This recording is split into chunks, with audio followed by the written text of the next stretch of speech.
y'all, welcome back, or welcome if you are new. My name is Sammy and today we are going to be making my homemade cinnamon rolls.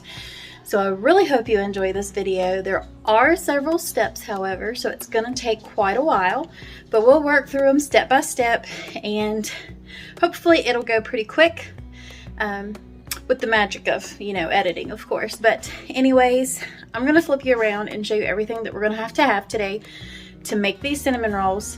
So let's go get cooking, y'all. Okay, so you will need some milk, rapid rising instant yeast. You'll have to have confectioner sugar, 2 eggs, I think a cream cheese. This is the flour that I use. You can use any kind of all-purpose flour though, but I choose the unbleached. It seems to work better for me, and so that is what I use. You will need some butter, so always lay out 2 sticks. It's important that you lay out your eggs though, because they need to be room temperature. You will have to have some salt, some cinnamon, brown sugar, vanilla, and of course your measuring utensils.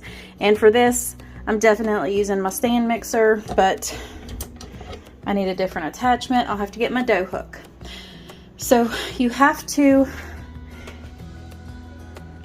I'll have the whole recipe typed out for you in the description box below, but to make the cinnamon roll dough, you have to have a cup of milk, which needs to be warm, but no hotter than 105 degrees. And then a cup, half a cup and then a tablespoon, but you'll see why after a while. But you have to have that of sugar, 1 tablespoon of the active dry yeast, 6 tablespoons of butter, which is almost a whole stick there. 2 large eggs at room temperature. I don't know if I said that. I think I did, but I don't know. It's been a long day and I've recorded several videos. Anyways, 4 to 4.5 cups of flour, a teaspoon of salt, and a teaspoon of cinnamon. That is just the dough, so that's what we're going to get started on now. Okay, so right here is where you want to pour in your cup of the warm milk into your mixing bowl. And then you'll also want to add in a tablespoon of the rapid rise yeast. And I always mix mine up just a little bit first before I put the tablespoon of sugar in there to feed your yeast. And then I mix it up a little bit again after that. And then you will want to let it sit there until it's really foamy. And you'll see that here in just a minute, where it kind of it foams up just like it says, but it has to get foamy like that in order to know that the yeast is activated.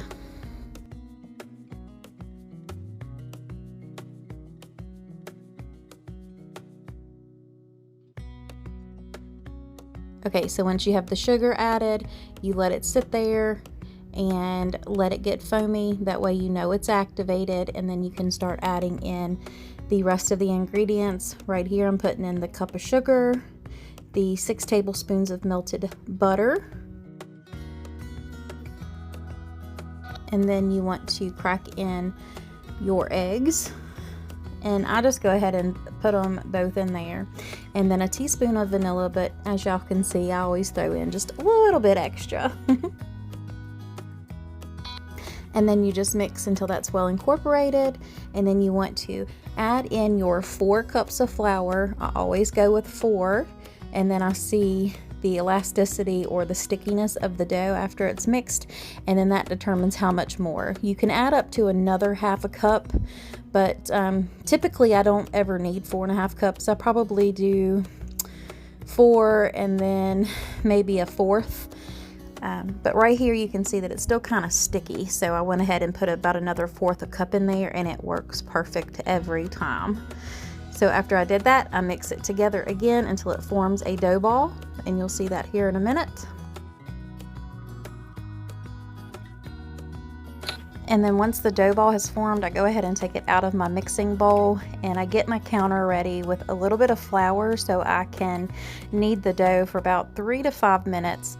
And you can tell this when it starts getting a little bit elastic. That way you know that it's going to rise properly and you'll be able to roll it out. So I'm just going to go ahead and knead that, and then once it becomes smooth, that's when you stop kneading it, and then you put it in a really greased bowl. So I just used my mixing bowl again. No sense in dirtying up another dish. So right here, I'm just gonna go ahead and spray my mixing bowl with a little bit of canola oil spray. And you want to spray it pretty good because that dough is going to pretty much double or triple in size, and you don't want it sticking. So once it's sprayed, you put your dough ball back in there, and then you want to cover it up. It says with like a damp towel, but I've never had any issues with just using a dry towel. And then I always set it on my stove. So while that is rising, you want to go ahead and make your cinnamon roll filling, which is a cup of packed brown sugar.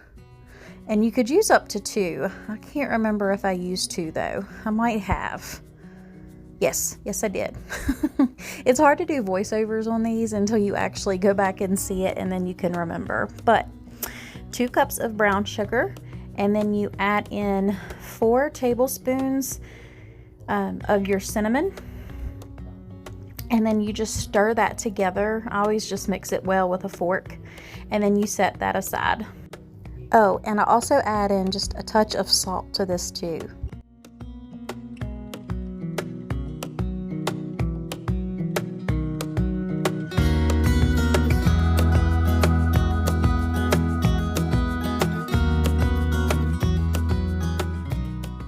Okay, so we have that mixed, and now you want to start with the cream cheese icing. That way everything's ready, and when your dough rises, you can get it rolled out and you're ready to go. So for this cream cheese icing, you take a block of softened cream cheese and about 6 tablespoons of the butter, and I always just throw it in my microwave for a little bit and get it good and melted, and then you just whisk that together so it's creamy. And then you'll want to add in 2 cups of confectioner sugar to that, and about a teaspoon of vanilla to that as well. And then you just mix until it's all incorporated together and all ooey gooey yummy.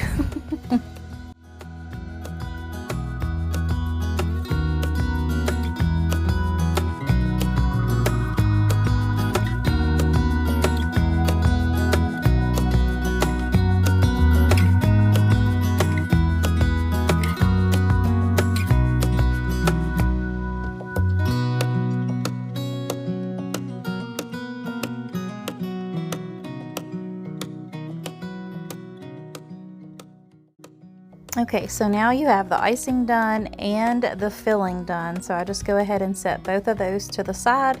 And then this is when you want to go ahead and check on your dough and get your counter ready, because you're going to get ready to roll out the dough to make your cinnamon rolls. And I always put a little bit of flour on my hands and my rolling pin right there. It just kind of helps keep everything from not sticking. So you can clearly see that dough is ready. It's been sitting for about an hour. And I always try to make a rectangular shape because you want a 12 by 24 inch dough surface. So that's what I'm going to do right here.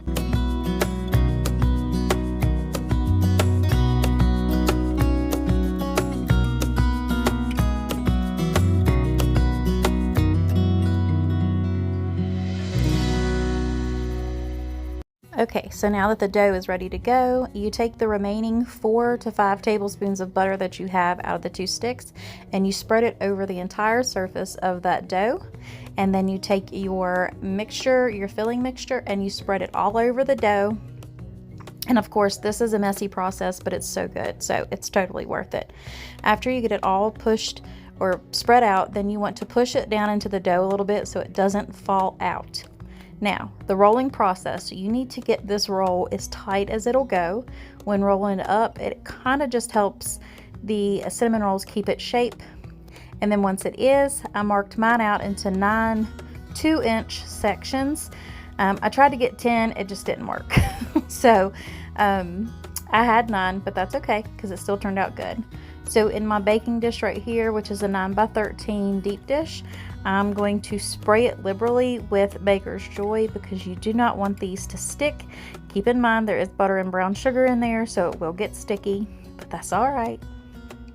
You just spray them pretty good and then put the rolls in here, and I switched them around a couple times because I couldn't decide how I wanted them to fit in there. You want for them to have room in there to rise because they have to do a second rise of about 30 minutes.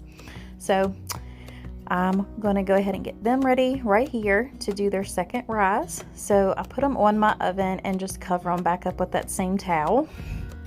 And those are going to sit there for 30 minutes. And just like that, they're going to be ready to go. As you can see, they have already risen, and yes, I am in my night clothes because it was late, y'all. It was almost 9 something when I put these in the oven, I think. But in the oven they go at 350, 18 to 25 minutes. It just depends on your oven. Mine usually goes for right about 20. And then as soon as you take them out, oh my goodness, y'all, look at these. Aren't they beautiful? They are so good. But I'm just going to show you like this, and we're going to get ready to ice them here really soon. All right, y'all, here is the icing time. Keep in mind, I do not put my icing in the fridge after I make it. I just leave it set out. It's perfectly fine because it's not going to be out for too long. But I just put a dollop on the top of each cinnamon roll, and then by the time I get back, it's all warmed up and we can spread it out. And they're so ooey gooey and buttery and yummy and just all those good words all together. But anyways, guys, I hope you enjoyed this video, and if you give these a try, please tag me in a comment or message me and let me know if you and your family enjoyed them. But until next time, y'all, God bless, and I will see y'all in the next one.